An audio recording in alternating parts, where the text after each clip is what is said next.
दिल्लीतील लाठी हल्ल्याचे पडसाद, महाराष्ट्र बंदला शेगावात प्रतिसाद. व्यापाऱ्यांनी स्वयंस्फूर्तीने दुकाने ठेवली बंद. सरकार विरोधात तीव्र आक्रोश.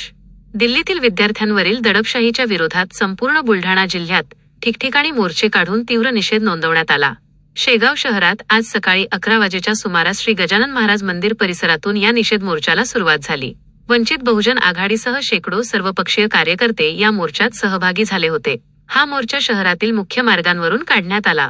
विशेष म्हणजे व्यापाऱ्यांनी आणि स्थानिक व्यावसायिकांनी आपली दुकाने स्वयंस्फूर्तीने बंद ठेवून या आंदोलनाला पूर्ण पाठिंबा दर्शवला. दरम्यान या बंदला आणि मोर्चाला भारतीय राष्ट्रीय काँग्रेस, शिवसेना उद्धव बाळासाहेब ठाकरे आणि राष्ट्रवादी काँग्रेस शरदचंद्र पवार या महाविकास आघाडीच्या घटक पक्षांनीही पाठिंबा देत सक्रिय सहभाग नोंदवला.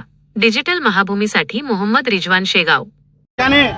ज्या दिल्ली जंतर मंतरवर 21 ते 22 दिवसापासून तिथे आंदोलन सुरू आहे, तिथे त्या विद्यार्थ्यांना बेदम मारहाण करण्यात येत आहे.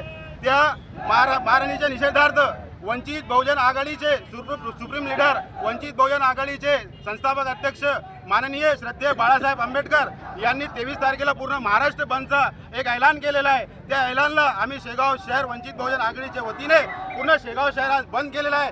आज आम्हाला या ठिकाणी वंचित बहुजन आघाडीला भारतीय राष्ट्रीय काँग्रेस पक्षाचा पाठिंबा व उद्धव बाळासाहेब ठाकरे गट यांचा पाठिंबा, पेपर फुटी विरुद्ध ज्या त्यांनी त्या लढा पुकारलेला आहे त्यांना त्या विद्यार्थ्यांना न्याय मिळाला पाहिजे ही आमची मागणी आहे. वंचित बहुजन आघाडीचा